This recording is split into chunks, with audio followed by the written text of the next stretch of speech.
terjadilah upaya menjerat Becok sebagai tersangka. Becok bingung nih, ya kan? Lu kenapa jadi saya gitu kan? Oh, Tapi dipaksakan, diteror habis.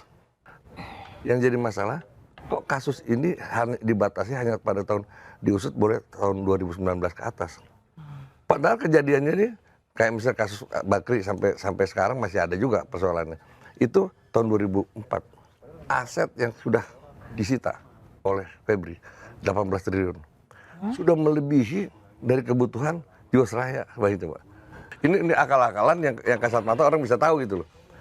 Nggak lama dari itu Pak, pemerintah menggelontorkan dana 32 triliun dalam rangka penyehatan Jiwasraya. Nggak lama ditutup malah Jiwasraya, gila. Oke, Bapak ini kan di beberapa statement Bapak ini menyebut banyak sekali keterlibatan di kasus Febri Ardiansyah ini. Mungkin bisa dijelaskan dari situ, Pas. Sebenarnya keterlibatannya melibatkan siapa aja dan gimana Bapak melihat penanganannya saat ini? Apakah akan menjangkau pihak-pihak yang terlibat atau justru arahnya kemana gitu? Saya mulai dari awal dulu ya. Siap. Ketika Polri melakukan penggeledahan, ya kan, terus penyitaan. Nah, itu publik melihatnya, wah ini rupanya penegakan hukum dalam pemberantasan korupsi ini serius gitu. Tapi ketika Febri tidak juga ditetapkan sebagai tersangka oleh polisi, apalagi kemudian dialihkan kasus itu kepada kejaksaan, ini publik melihat ini bias nih. Ini penegakan hukum semakin kabur gitu ya. Nah, saya pikir inilah yang dinamakan penegakan hukum tidak tegak lurus kepada kepentingan keadilan rakyat. Jadi penegakan hukum ini semata-mata ya kan untuk menutupi sebuah kejahatan, semata-mata untuk kepentingan penguasa, semata-mata untuk kepentingan oligarki dan cukong. Nah, ini terjadi nih. Ini terjadi di kasus Febri. Makanya saya bilang bahwa kita perlu kawal nih kasus ya kan. Jangan sampai terus kabur kayak kasusnya Firly, banyak lah yang begitu kan. Nah, makanya ketika ini diserahkan kepada kejaksaan, ini kan sama juga artinya gini, penjahat dipulangin ke kampung ya, udah selesai lah, bisa ditutupin semua keluarganya, gitu. Kayak gitu. Jadi prosesnya hari ini sangat saya bilang unlawful proses, ya kayak begitu. Jadi sangat mencederai hukum gitu pada akhirnya. Iya.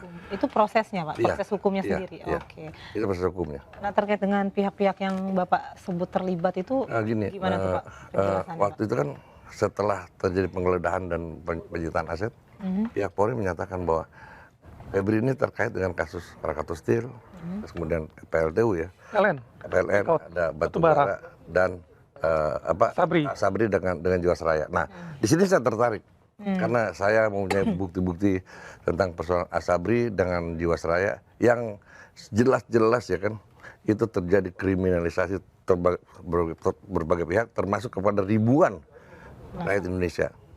Oke. Jadi ada indikasi tebang pilih Pak? Oh jelas.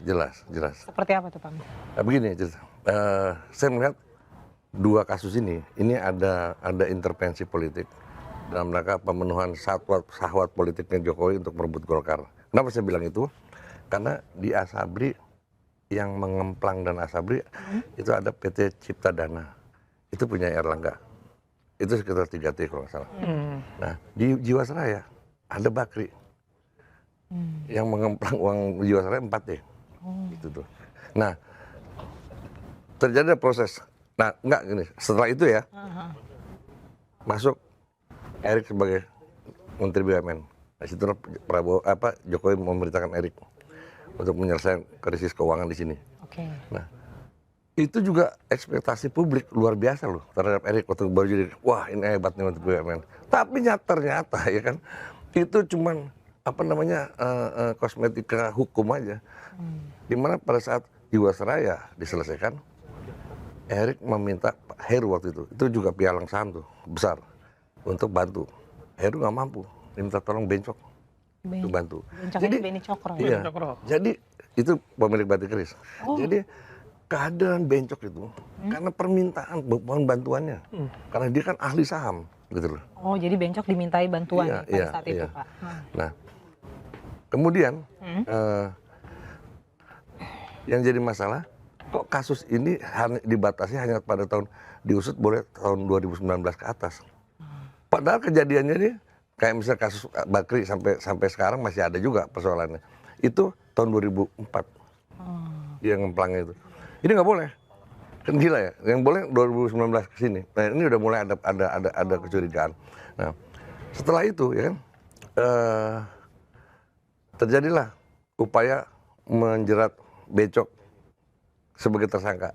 Becok bingung nih, ya kan? Lu kenapa jadi saya gitu kan? Oh, Tapi dipaksakan, diteror habis. Becok ini ibaratnya seolah-olah mau dijadikan satu-satunya kami Iya. pelaku ibaratnya. Iya, termasuk Heru yang membantu Heru. Setelah itu terjadilah perampasan aset. Nah, kemudian saya dapat dari kepala bagian aset atau keuangan dari Jiwasraya. Namanya saya lupa, Erwin apa gitu. Ditahan juga di sana di mana? Di Sukamiskin. Dia menjelaskan tuh. Waktu itu Pak, aset yang sudah disita oleh Febri 18 triliun. Sudah melebihi dari kebutuhan Jiwasraya, baik itu Pak. Bayangin ya. Aset yang disita dari kasus Jiwasraya melebihi dari persoalan keuangannya Jiwasraya. Oke. 16T. Pada waktu itu Jiwasraya kan dianggap rugi. Berugi dan kemudian 16 triliun. gitu Tapi ya. aset yang disitanya justru 18 triliun. 18 triliun, udah lebih. Kan, Berarti sebenarnya bisa nutup dong Pak? bisa. Nah, Tapi itu nggak terjadi. begini, sebentar ya. Yang lucu yang menarik nih. Ini akal-akalan yang kasat mata orang bisa tahu gitu loh. Nah, kepala bagian keuangan ini ngomong sendiri. Kemudian nggak lama dari itu Pak, pemerintah menggelontorkan dana 32 triliun dalam rangka penyehatan Jiwasraya. Nggak lama ditutup malah Jiwasraya, gila. Artinya uang 32 triliun yang untuk penyehatan itu lah, 50 kan sama 50 sama aset ya. Dikata kemana? Saya tanya sama kemana tuh duit Pak? Tanya Becok kemana uangnya?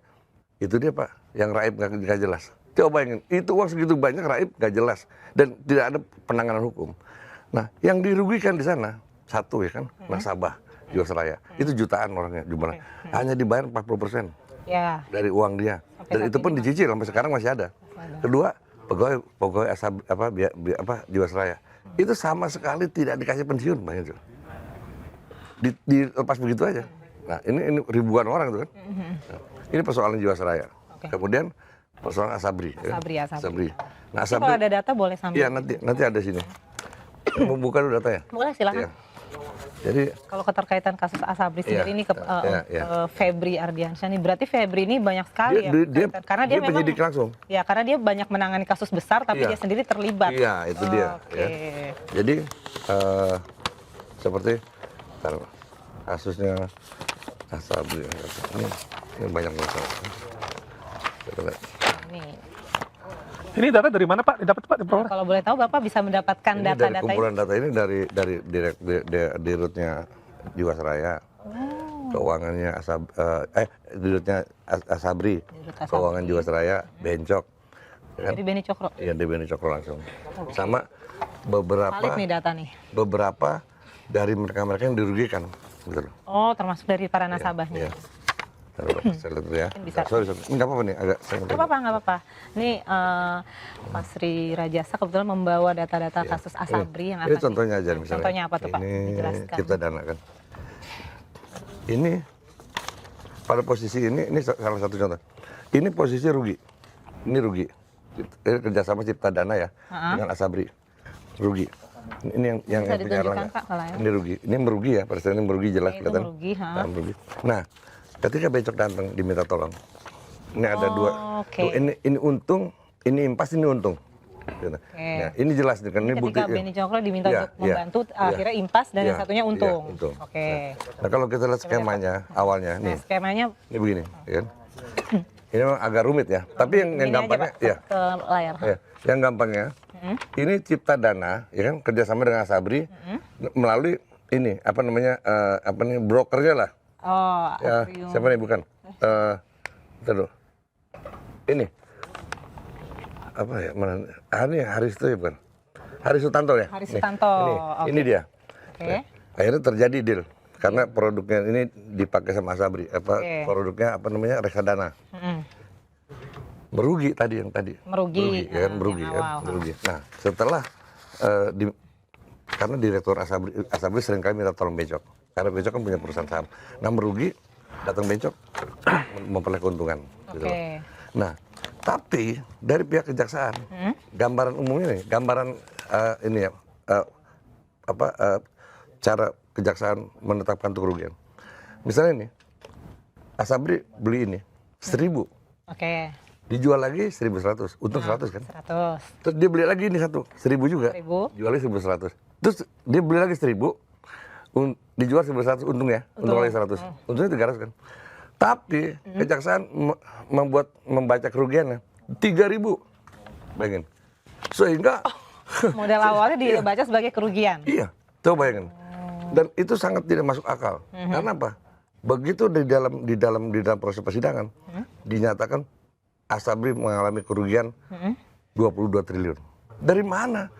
Orang aset dia aja yang dimainkan saham cuma 4 triliun. Coba bayangin. Nah, Direktur Asabri bilang pada tahun Legend Sony itu sama Majen Adam Damiri. Ya.